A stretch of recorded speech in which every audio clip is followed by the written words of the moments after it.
figured we're going old world today, you know? Today's all about old world, old practices, things that have been happening here in Gruene for 150 years. Oh, music, that's all there is in Gruene. That's all that's been happening in Gruene.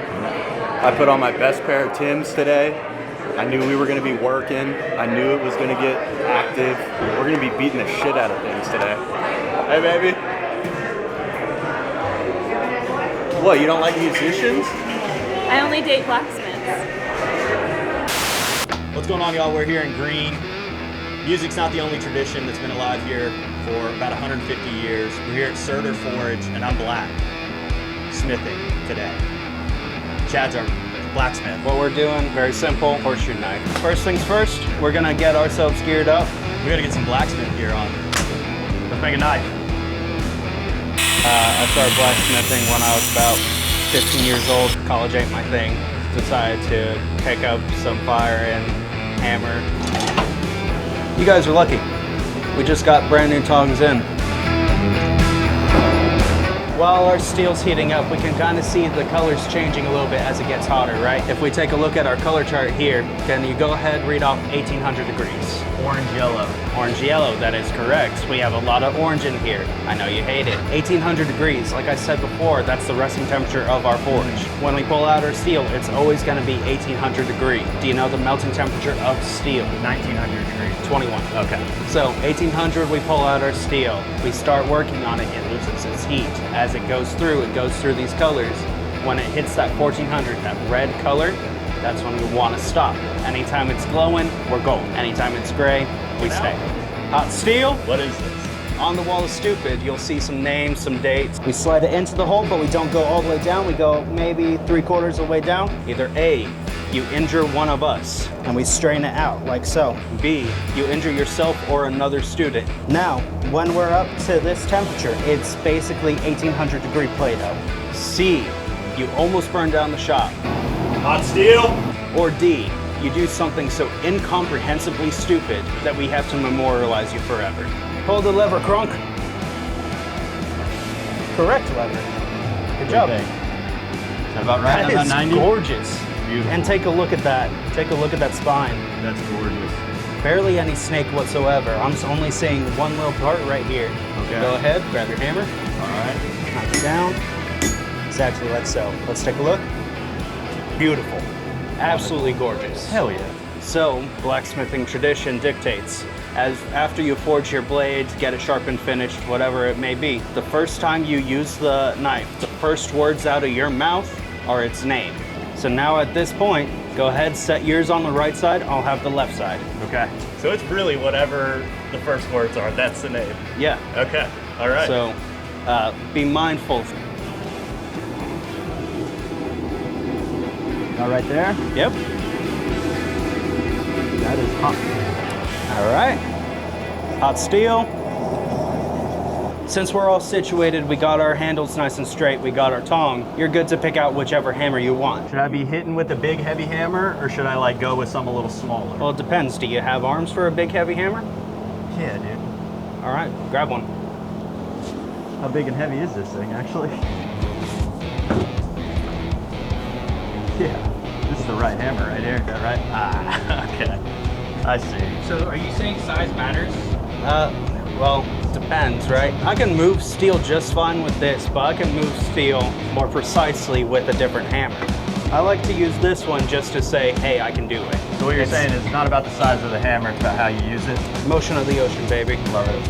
Actually, my favorite hammer of all time. It's more technique than it is just like brute. Oh yeah, no, 100%. All we're doing, we're straightening out this part and actually working on the tip of our knife. We knock out any snakes. Now, at this point, I have a nice handle and I have a straight back. Now, I'm putting in my tip. So, I'm gonna have the curve go up, I'm gonna layer flat, and I'm gonna come in at an angle. Okay. So, Pretty. You see how we got a little bit of a tip going on? Starting to look like something. But it's still rounded. We want to get this as sharp a point as we can at this step. Okay. Hot steel. Beautiful. have another 3 hits before it's too cold.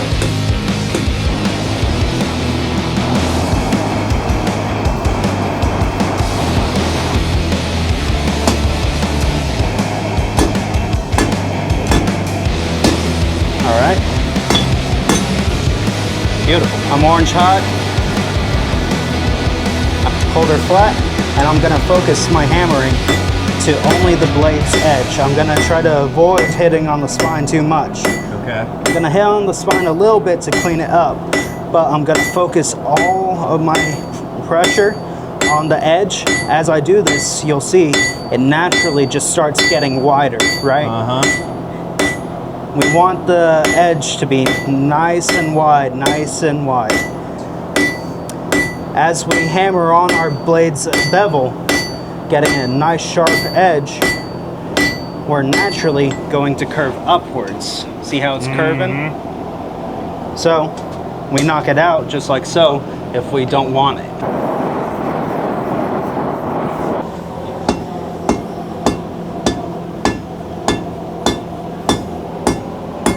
Slowly change that angle to clean up this corner. All right, nice. Got it nice and cleaned up. Now, all you gotta do, focus on hitting on your blade's edge. There we go. Now you're able to focus only on the edge. Then when it comes to flipping it around, just flip it to this edge. So, I'm getting snaky here. That's fine. We can knock it out as we work on the edge. Okay. You hammer on one side, hammer on the other. Gotcha. We need to go back in now. Yep.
So taking a look at it, maybe a little bit of cleanup on the blade itself, so flip her Hammer flat. down this way. Do a little bit of flat hammering, clean up, and then slightly angle for the tip of your blade. And when you get to that point, stop, go over the horn, and clean up the rest of it. Clean up the tip, there we go. Clean up right at this corner. Slowly angle, there we go. And pause, lay her flat, clean her up. Keep the tongs off the anvil, otherwise you're gonna put a snake in. Now that you're coming up on the end, I'm gonna go ahead and get our quenching bucket ready. You're gonna go in for the quench on the next heat. You're gonna submerge the entire blade's edge, so all the sharp bits. Okay. Then you're gonna bob it, getting a bit of the handle, but not letting the tongs touch. Okay. We do this for about 5 seconds, then we start slicing. We slice for 15 seconds. Once we hit those 15 seconds, it should be cold enough for us to touch. Do you ever do like forging competitions or anything? We actually have one coming up January. Oh, that's exciting. It's gonna be between... You got some new competitors. Yeah. It's gonna be between my siblings and I. We're gonna do a bit of a FIF style competition. So 3-hour time slot, 3-hour time slot, finish knife. Blacksmithing competitions actually go way back to medieval times when blacksmiths would try to become the personal blacksmith of a lord or a lady. It's looking good. I like the edge. I like the shape. How do you like it? I think it's pretty sick, to be honest with you. All right, if you're happy with it, get her orange hot. I'll straighten her out, and you can go for the quench. Oh yeah. As I worked it, Okay. you're gonna do the same thing.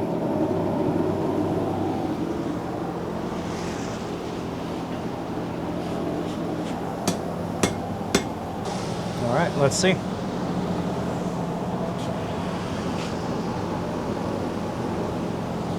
All right. Not bad. That way, huh? Not bad. So, all I'm seeing, one right there, and 1, 2. So, honestly, not bad. Great job. Oh, there. All right, orange hot, get her in the water. Okay. We're going blade only, 5 seconds. Then we're doing a little bobbing. Yep. Then we're doing 15 seconds of slicing. Yep. And the reason why we don't wave in the water is because the blade's going to be so thin that if we wave it, it's going to warp. Okay. So we slice to keep that water even. Sweet. And the reason why we move it in the first place, when hot steel goes in the water, it creates an air pocket around it from the evaporated water. So you want to keep water So on we it. keep moving it to move the air out of the way, let it go. Brilliant. The hardest that a mild steel can ever get is softer than high carbon steel at its slowest quench. Start bobbing. Yep. Get a little bit of the handle. There we go, just like so. Except that handle's still red hot, dude. That's fine. Is the other side not going to be? Let's find out. You want to lift it up? Yeah. I think it's All right. still on. I think it's on. We good? Yeah, you're good. Oh yeah, Gucci. Yeah, Now do I this dip the side, handle? this side can still be glowing. So long as the water's there, you're good. Do I dip So the go handle? ahead, dunk it, and start slicing. 5 seconds of that, swirl it around. Let's see.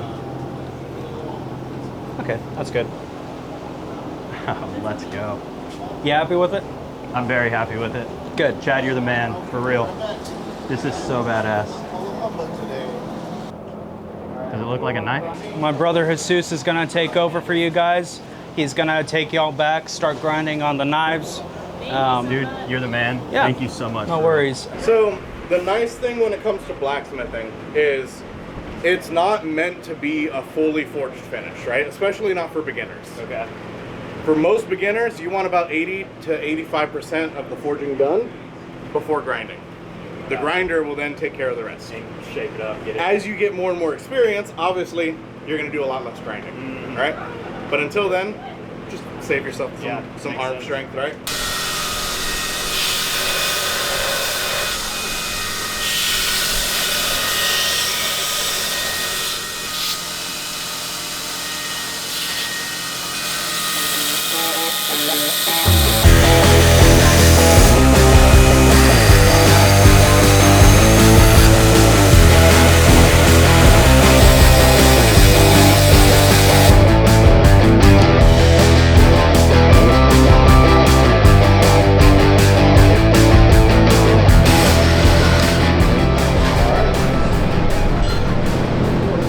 So, a couple care instructions for you.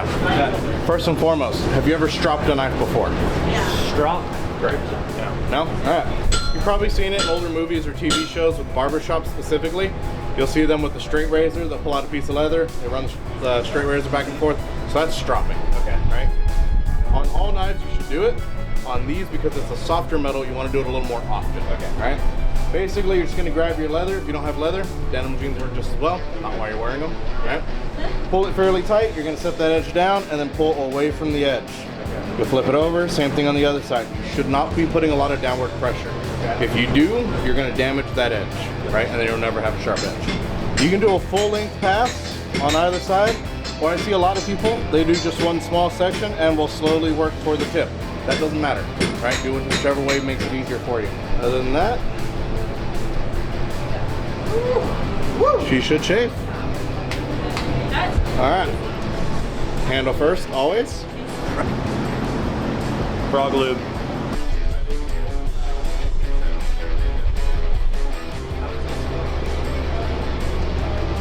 So sick. What? He's a blacksmith. Thanks for watching.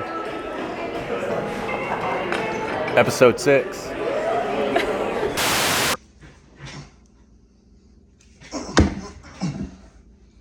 Yes, I made this knife in this week's episode. Shout out to Surtr Forge, super cool guys out there, and you get to live out your dreams of being a blacksmith. It does cut things. Look at this. Okay, still going, still cutting. It does cut.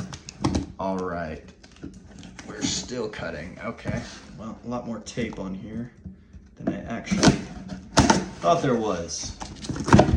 All right.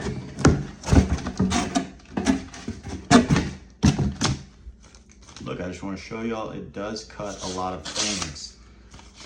Anyway, thank y'all for watching the videos. Please spend weekend away. Friday, Cocky Rooster Bar in Comfort. Saturday, Grapevine and Green. Sunday, Augusta Vin in Fredericksburg. Y'all come hang out. Come have a good time. Peace.